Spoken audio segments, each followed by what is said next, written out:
Previously on Outback Rangers. Croc here somewhere, you can smell him. The crew discovers a dead croc and suspect it's the work of illegal campers. Maybe ended his life with a bullet. It's terrible. In this episode, the investigation takes on a surprising turn, while another ranger attempts to save Kakadu's smallest residents. I'd safely say you're probably looking at the last few remaining quolls. Firefighters have to contend with Mother Nature's fury. Watch your head! Have a look in this creek. Even as croc experts track down a deadly predator. Every day's a battle for the team as the region goes through a period of heat stress.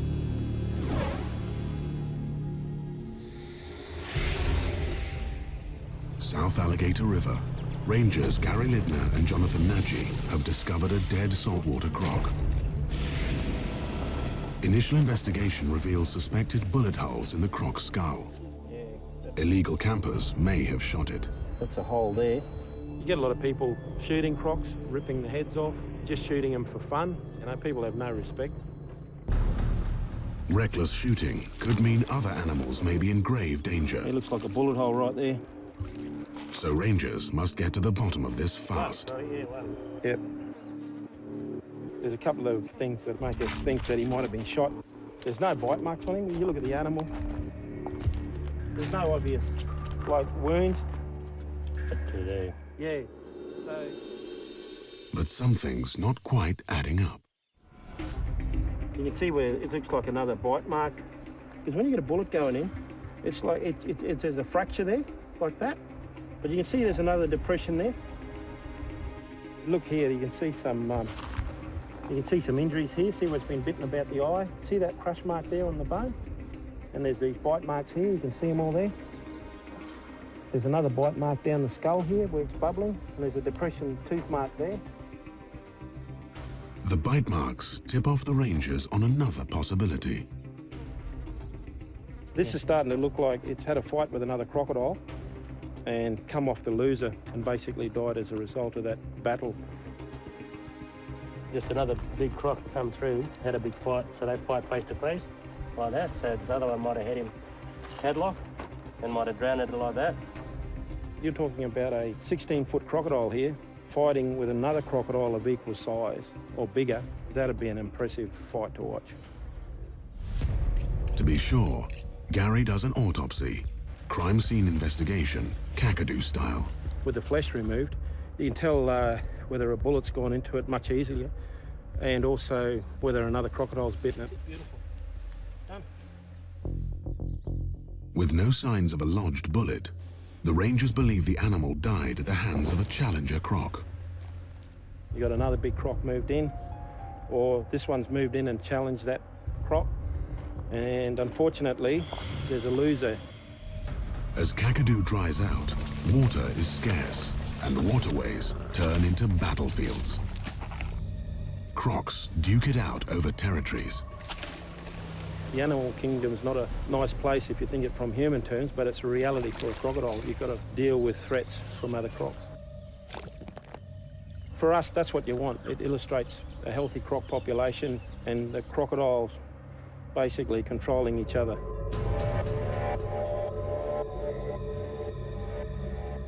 Crocs aren't the only ones fighting for survival. For some of Kakadu's species, the balance of power is tipped unfairly. At Goose Camp, 15 kilometers away, naturalist Ian Morris is studying the effects of one particular animal, the cane toad.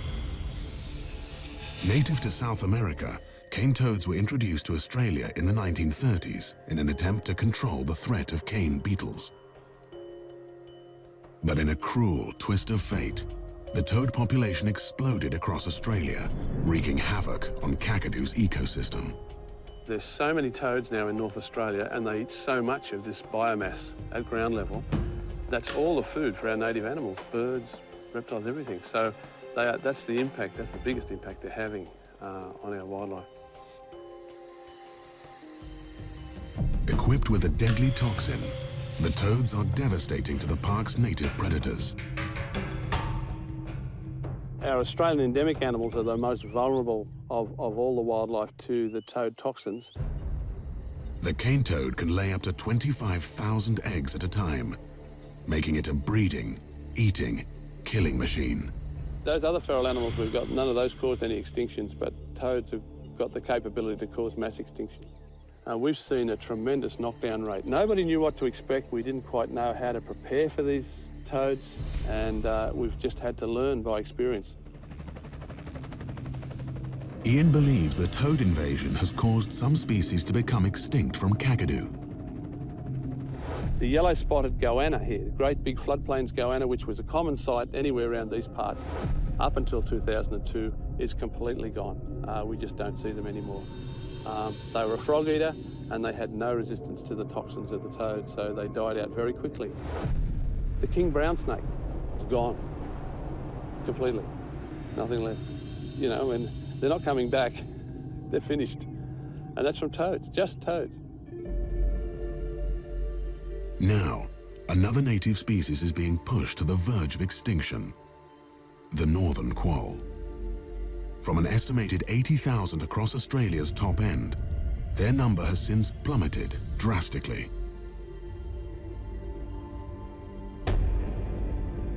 A 150 kilometers away, at the Territory Wildlife Park in Darwin, curator Dion Wedd is involved in a crucial program to reverse this effect.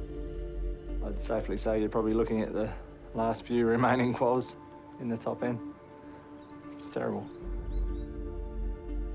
Dion is breeding a captive population of quolls.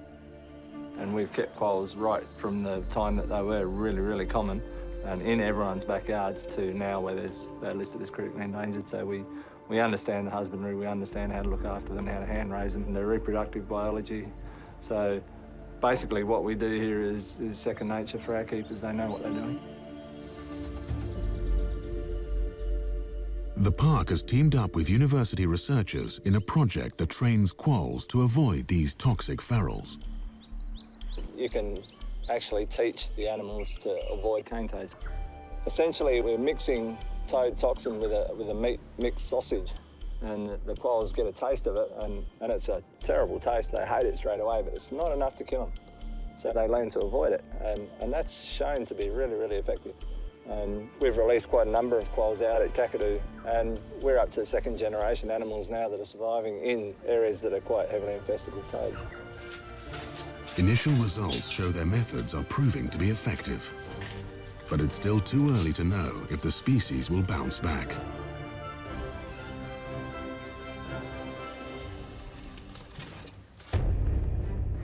A coordinated effort is underway to save the quoll. Ranger Anne O'Day has joined the fight. Anne carries out trappings to keep track of their numbers in the park. Small mammals have been declining across Australia for many, many years, and adding cane toads to the mix has really seen a much steeper decline of some of the species.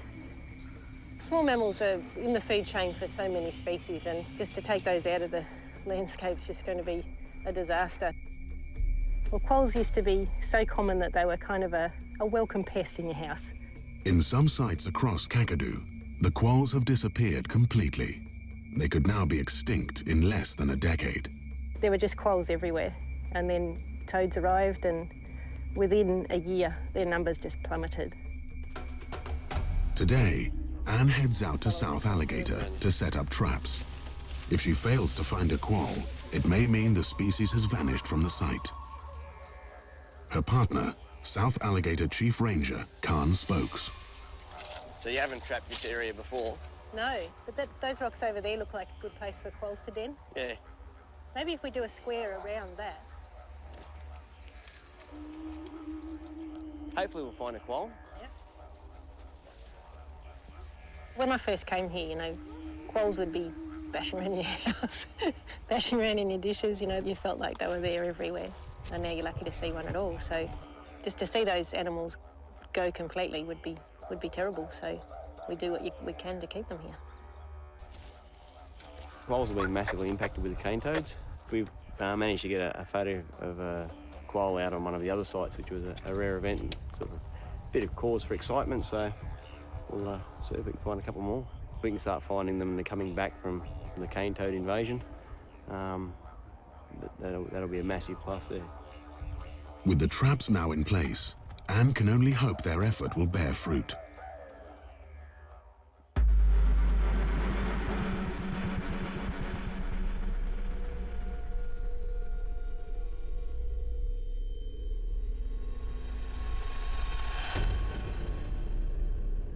The season of gurung is approaching, and the temperature is soaring.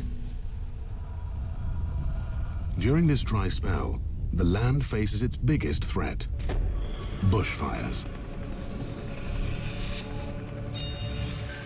A common occurrence, these fires can turn deadly in mere seconds. The nation is on red alert tonight as bushfires rage out of control across the country.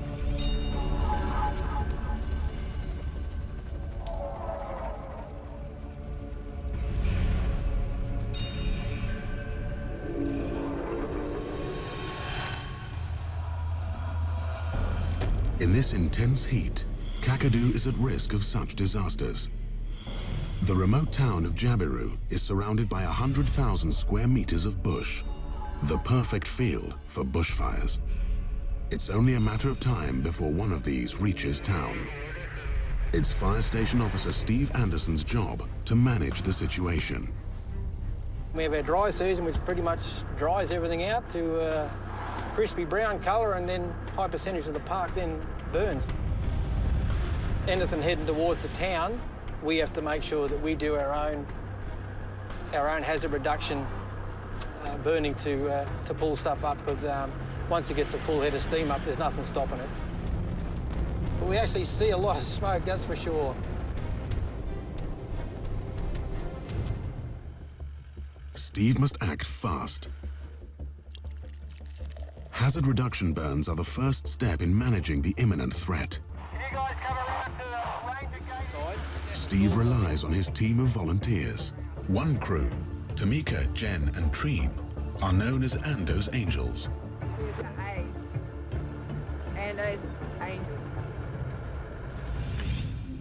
The team is burning a boundary line to create a buffer zone around the town.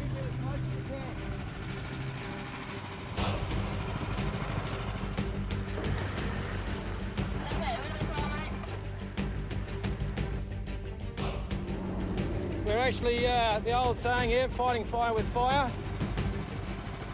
It removes excess grass so there is nothing left to burn and minimizes the risk of wildfires raging out of control in Jabiru. Treen. Just wait on the edge there, because James will be coming out from the other side, okay? Just hold up at the end of this long grass stuff. Copy that.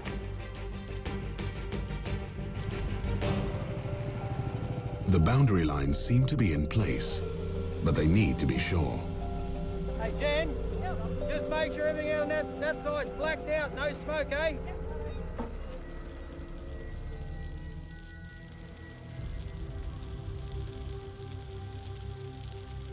For now, Steve can only hope the town and its people will be safe.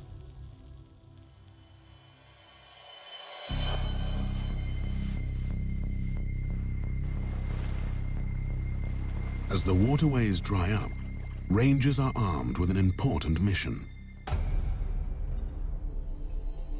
80 kilometers away at West Alligator Head, Gary and Andy are setting out on a crucial croc tagging exercise. 40 metres, just under that sun. They must tag the crocs now, before the wet season comes and the animals make their way to Kakadu's more inaccessible areas. Transmitter's activated, ready to go, so just got to get a crocodile now. So we'll get a croc. If he's big enough, we'll fit a transmitter to him. And we want to look at this area here in terms of croc movement in and out of freshwater swamp. And more importantly, the movement of the croc, you know, day and night, because this can be a high visitation area for fishermen. And see if they're hanging around off the campsites here around the corner. Tracking the movements of the croc population will allow better protection of both animals and visitors. There's a few risks around here with crocodiles, so it'd be great to get a better understanding of crocodile movements. Oh, I reckon I just saw a head in the water then, eh? They might just come in, eh? Where's the camping area? Right there. Yeah. That croc track's 100 metres away.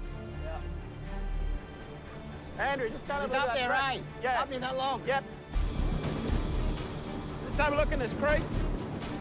Watch the depth up here. Be a log.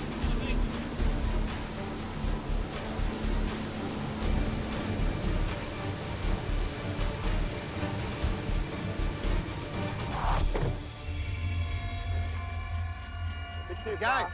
Bit too far. As soon as he gets in that water, he's gone. But really, we wanted to be another 2 or 3 metres closer, but Andrew, it was a good approach. Yeah, right. So that's how wary they are during daylight hours.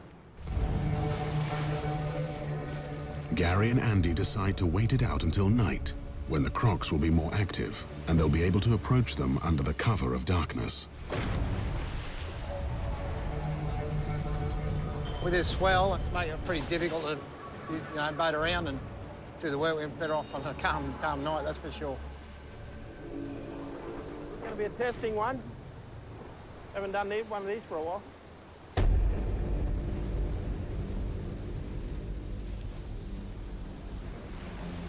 But as night falls, Mother Nature turns nasty. Larry sitting all right? When you go in, Andrew, you've got to swing back on an angle with the wind. A sudden storm strikes. And as the waters turn rough, the crew is forced to abandon their mission. Mate, we got 20, 25 knot winds out there and it's not workable. We're not going to get the crocs, so unfortunately we're going to have to pull tonight off. Too rough. Yeah. Thought it might have calmed down a bit, but that's all right. Shit happens. Okay. With the storm forcing them onto land, Gary and Andy will have to set up camp, smack in the middle of croc territory.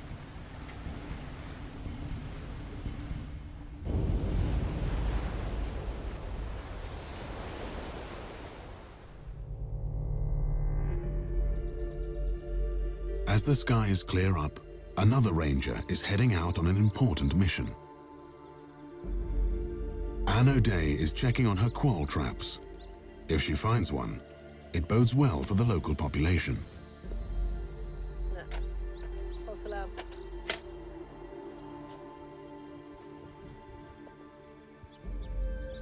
Yeah, I've checked most of the traps here, but what we're after here is quolls. Well, this one's closed.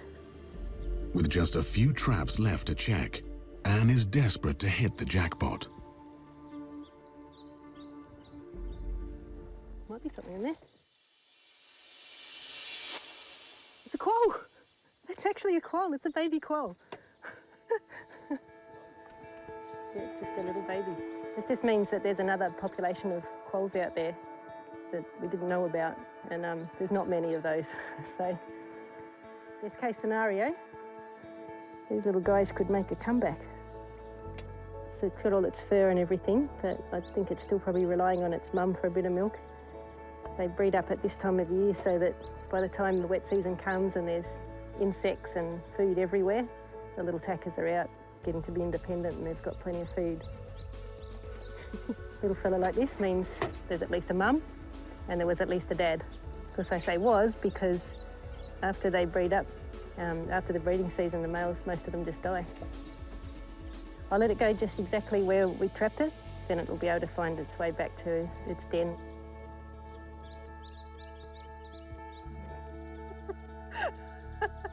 Did you see that?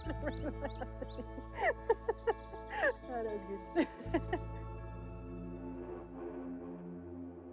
In Jabiru, bad news has come in for Steve and his team.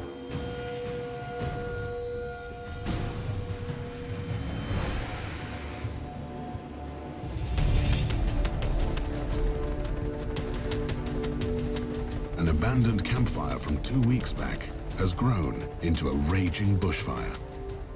It has already burned through 40 kilometers of bush and is heading straight for town. Try and run rolling runway 09 Jabiru. working its way across, and it's got a couple of little creeks to jump before it starts heading towards town, but there's every chance it's beaten a lot of fire breaks so far.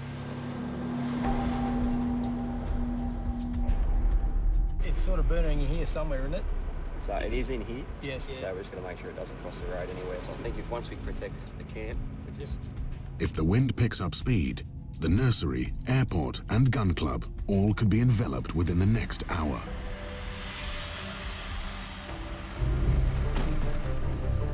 The crew decides the best course is to fight fire with fire. But they've got to move fast before another wind change occurs.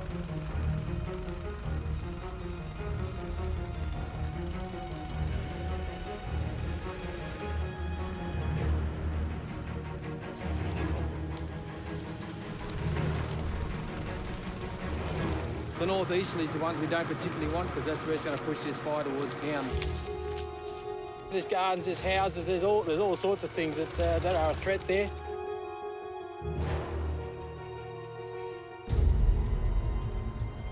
We're about 1 kilometre away from the edge of the township of Jabiru. If it jumps this track, then yes, it's a concern. Steve and his team are working against the clock. The closest resources are hours away, and if they can't keep the flames under control, the township is in serious danger. In the next episode, the crew continues to battle the fire. It's jumped back and train the line. In these unforgiving conditions, the land is at the mercy of the heat. Firefighters need to exert control over the elements, or else disaster strikes hard.